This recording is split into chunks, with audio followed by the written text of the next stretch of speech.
of Dreamer Study, and today we discuss the question paper of semester 1. And this question paper is a MCQ type question paper in 2021 and 22 session. And now we discuss first question of this. तो आते हैं जरा पहला question देखते हैं. हमें सिर्फ question ही नहीं डिस्कस करना है, प्लस देखना है कि कैसे चारों ऑप्शन को हम लोग टैकल करेंगे. Okay. The deviation produce by an equilateral prism does not depend upon. तो अगर हम बात करें यहाँ पर डेविएशन की, तो इक्विलेटरल प्रिज्म में डेविएशन जो है वो डिपेंड नहीं करता है एंगल ऑफ इंसिडेंस या फिर साइज ऑफ द प्रिज्म या फिर मटेरियल ऑफ द प्रिज्म या फिर colour of light use. I think आप सबने पढ़ा है कि कलर ऑफ लाइट का होता है इम्पोर्टेंस, तो ये ऑप्शन नहीं हो सकता है. एंगल ऑफ इंसिडेंस, ये तो ऑब्वियस ही बात है, इसका हम लोगों ने देखा है प्रॉपर्टीज़ में प्रिज्म की. इसका भी होता है, तो इस पर भी डिपेंड करता है.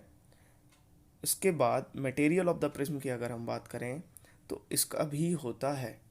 Okay. But size of the prism पर ये चीज़ डिपेंड नहीं करती. तो हमारा जो करेक्ट ऑप्शन है वो है size of the prism. Okay.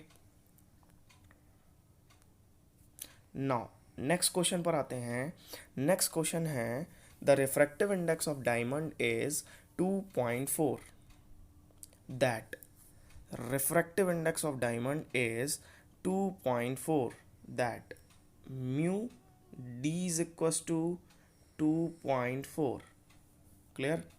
इसका मतलब इसको ऐसे भी लिख सकते हैं, A mu D is equals to 2.4, और ऐसे भी लिख सकते हैं mu D upon mu A is equals to 2.4. But यहाँ पर बात करी गई है किसकी बात करी गई है, इसके स्पीड की बात करी गई है. तो ये हो जाएगा V A upon V D is equals to 2.4. It means V A is equals to 2.4 V D. Clear. अभी ज़रा ध्यान से देखेंगे तो ध्यान से देखने पे एक चीज़ पता चलेगी. क्या पता चलेगी? जो वेलोसिटी ऑफ एयर है, एयर की जो स्पीड है वो डायमंड में जब स्पीड होगी उससे 2.4 टाइम्स ज़्यादा है यहाँ पर. तो देखेंगे ज़रा कौन सा ऑप्शन करेक्ट हो जाएगा, है ना. देखते हैं ज़रा. तो the speed of light in vacuum is equal to the 1/2.4 times of the speed of diamond. Light in diamond, पहला ऑप्शन नहीं होगा. The speed of light in the diamond is 2.4 times of the speed of light in vacuum. नहीं, बिल्कुल नहीं हो सकता है. Diamond में स्पीड ज़्यादा नहीं हो सकती है. तीसरा ऑप्शन है the speed of light in vacuum is 2.4 times of the speed of light in diamond. तो बिल्कुल सही ऑप्शन है. अभी हम लोगों ने देखा था उसमें, जैसे हम लोगों ने सॉल्व किया था, तो यहाँ पर सी ऑप्शन सही है और बाकी के सारे ऑप्शन एलिमिनेट हो गए हैं. तो कहीं ना कहीं ये क्वेश्चन एक ऐसा था जो कन्फ्यूज़न क्रिएट कर रहा था बच्चों को, तो इस पर ध्यान दीजिएगा थोड़ा सा. बाकी देखते हैं नेक्स्ट क्वेश्चन पर.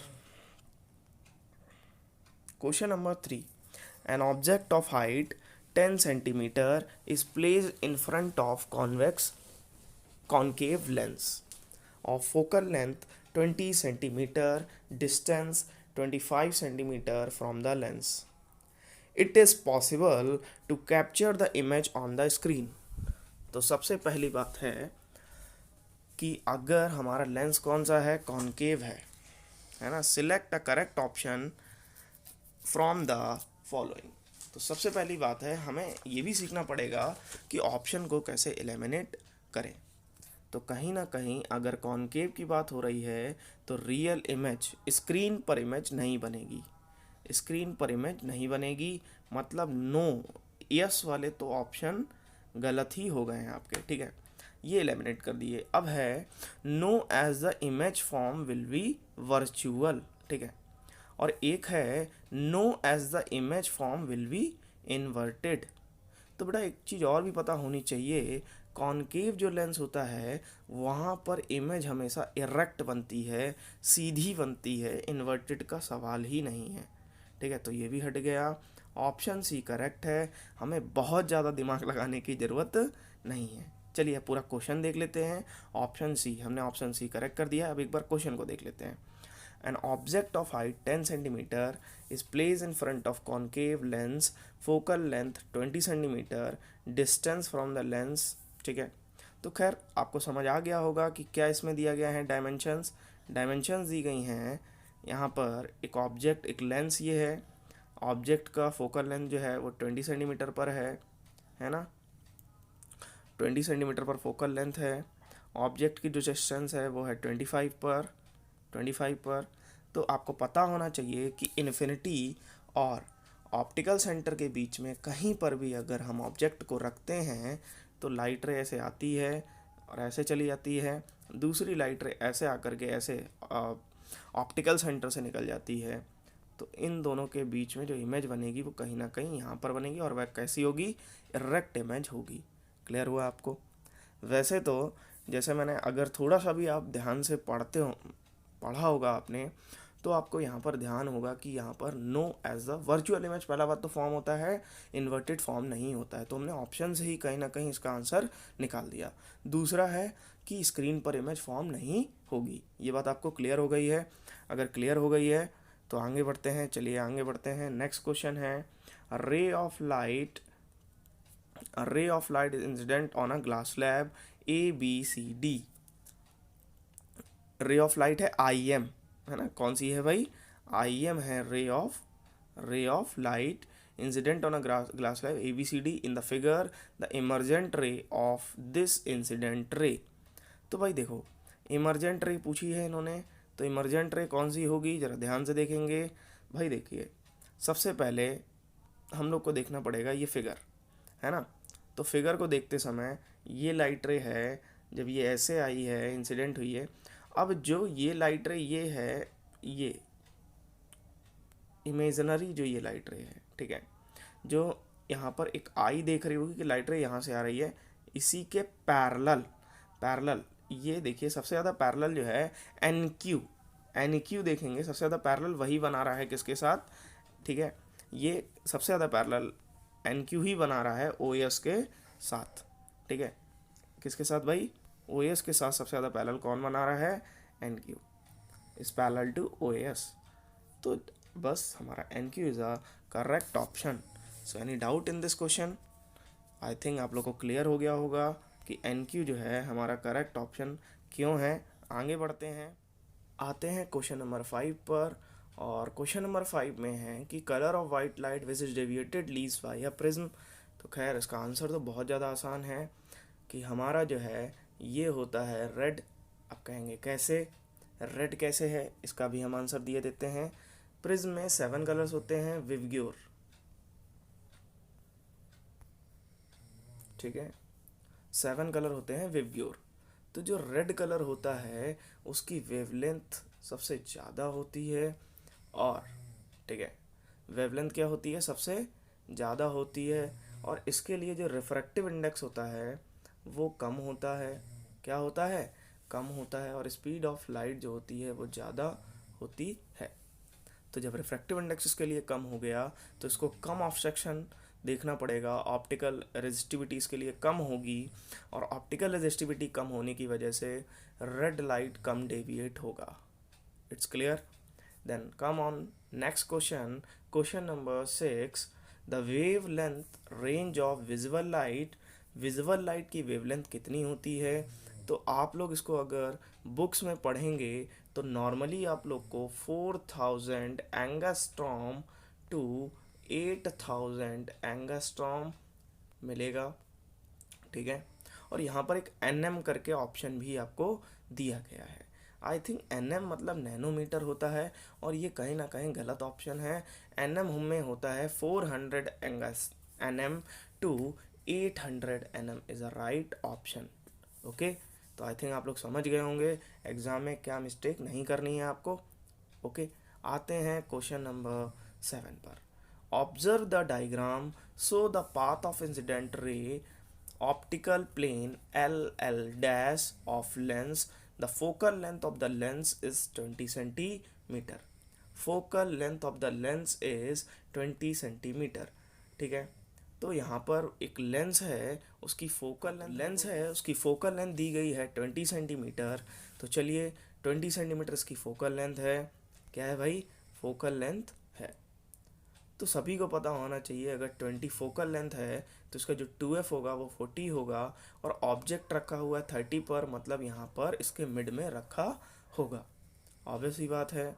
अब एक चीज़ और भी पता होनी चाहिए कि जो लेंस है इन फ्रंट ऑफ दिस लेंस, अब जब लेंस का हम लोग देखेंगे इमेज फॉर्मेशन जो हो रहा है वो वर्चुअल हो नहीं सकता है, बिकॉज लेंस जो है स्क्रीन पर इमेज बना रही है कहीं ना कहीं। तो यहाँ पर the image will be diminished and inverted. ठीक है, the image will be real and inverted and magnified. Okay, तो जब हम देखेंगे इस क्वेश्चन में तो डी ऑप्शन जो है अपना करेक्ट होगा। The image will be real and magnified. Image क्या होगी?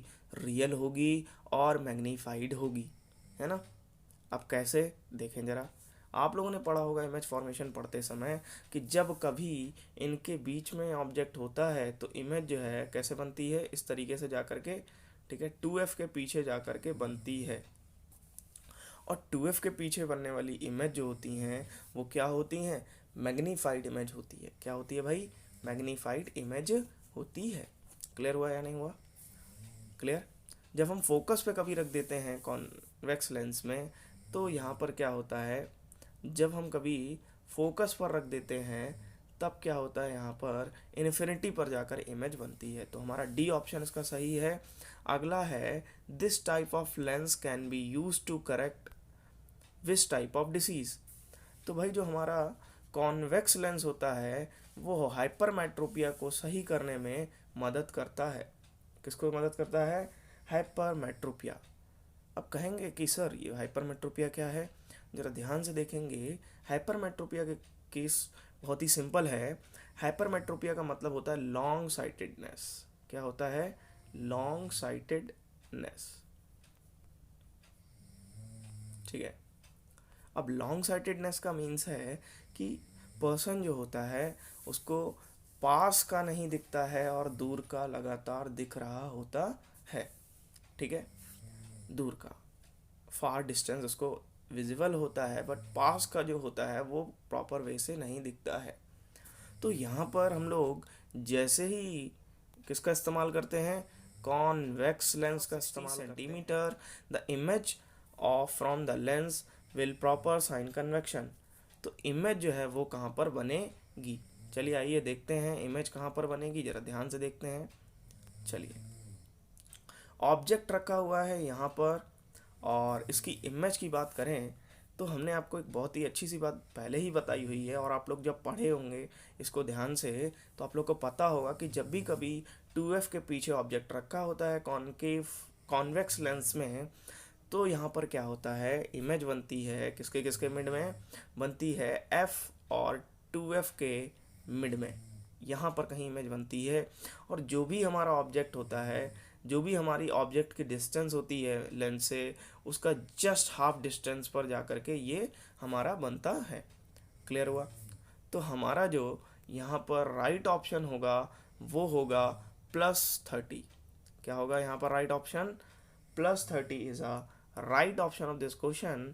अब कैसे होगा, क्या होगा, थोड़ा बहुत आप लोग भी जो है, अब साइन जो है कैसे आएगा, पॉजिटिव और नेगेटिव आएगा। तो हमेशा ध्यान रखिएगा जो भी चीज़ें राइट हैंड साइड पर आएंगी वो हमेशा क्या होंगी? पॉजिटिव ही होंगी। ठीक है, क्लियर हो गई बात? क्योंकि भाई देखिए, अब जैसे 30 कैसे होगा, अब क्योंकि 2f तक क्या था भाई? 2f तक 40 था, है ना। 2f तक 40 था और ऑब्जेक्ट हमारा 60 पर रखा हुआ है। इमेज जो बनेगा इसके जस्ट हाफ डिस्टेंस पर बनेगा, ये आप लोग देखेंगे और थोड़ा सा अपना थ्योरी जब पढ़ेंगे उसमें आप लोग को ये बात मिल जाएगी। क्लियर हुआ या नहीं हुआ? खैर आगे बढ़ते हैं। Question number 4, an object is place in front of lens of 60 centimetre, then the magnification of the image is. ठीक है, magnification of the image is, तो मैग्निफिकेशन की बात करें, m is equal to v upon u. आप लोगों ने पढ़ा होगा v का वैल्यू कितना है भैया? 30 है, और यहाँ पर इसका वैल्यू कितना है 60 है। तो जब इसको सॉल्व करेंगे तो आ जाएगा कितना 1/2, 1/2 को लिखते हैं 0.25 माइनस। तो हमारा जो करेक्ट ऑप्शन है 0.25 नहीं, सॉरी 0.25 नहीं, 0.5 minus 0.5 is the correct option of this question. I think understand हो गया होगा। मैग्निफिकेशन का जो लेंस में फॉर्मूला होता है वो होता है V/U। क्लियर? तो जब रखेंगे वैल्यू, एक बार फिर से बता दे रहे हैं, ध्यान से देखिएगा ज़रा, ठीक है। मैग्निफिकेशन का जो फॉर्मूला होता है M=V/U। क्लियर? M=V/U।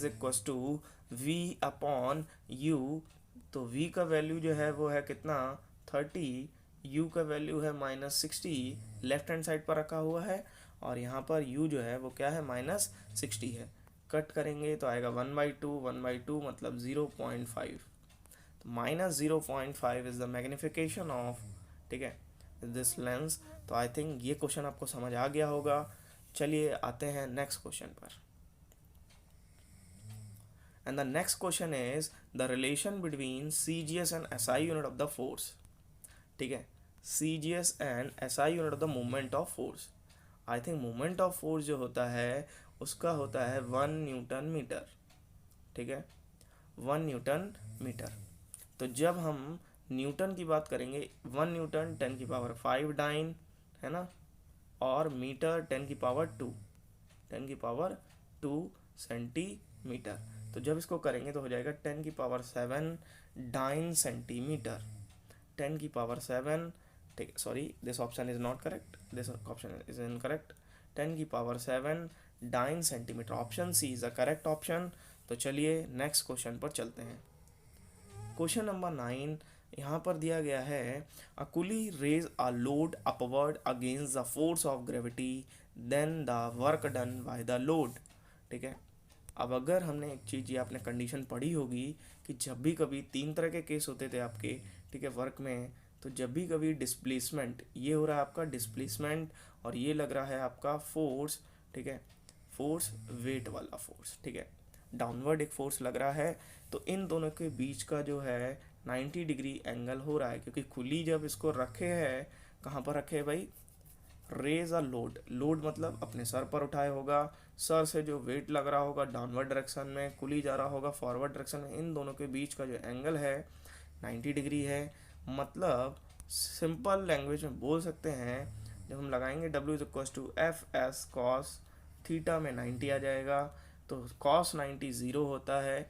इसी वजह से सारा जो वर्क आएगा निकल करके क्या आ जाएगा भैया, ज़ीरो आ जाएगा बेटा। तो यहाँ पर जो इसका करेक्ट ऑप्शन है वो ज़ीरो, इसका करेक्ट ऑप्शन है, क्या है, ज़ीरो।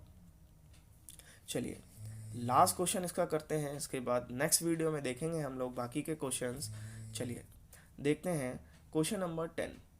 क्वेश्चन नंबर 10 है, the energy change during the photosynthesis in plant. ठीक है, तो देखते हैं the energy change during the photosynthesis in plant. तो फोटोसिंथेसिस के दौरान एनर्जी जो चेंजमेंट होता है, ठीक है, वो क्या है, कैसे है, तो देखेंगे heat to chemical, light to chemical, chemical to light, chemical to heat. तो आई थिंक इसका जो बी ऑप्शन है वो बिल्कुल करेक्ट ऑप्शन है। यहाँ पर क्या हो रहा है, लाइट से केमिकल में कन्वर्ट हो रहा है, लाइट टू केमिकल में कन्वर्ट हो रहा है। Then B option is the correct option, है ना। तो जो फोटोसिंथेसिस होती है, आप लोग को पता है कि लाइट जो होती है, लाइट एनर्जी जो होती है वो केमिकल एनर्जी में कन्वर्ट हो जाती है। तो चलिए इस वीडियो को यहीं तक रखते हैं, इसके बाद हम लोग मिलते हैं नेक्स्ट वीडियो में। Request all of you, boards आपके नियर हैं, तो आई थिंक आपको क्वेश्चंस पर ध्यान देने का ज़रूरत है, फोकस करने का ज़रूरत है, समझने का ज़रूरत है। तो वो ज़्यादा इम्पोर्टेंट है, आप लोग उस पर फोकस करिए। इसीलिए मैं वीडियोज़ आगे कंटिन्यू रखूँगा, आप लोग इसको देखते रहिए। ओके।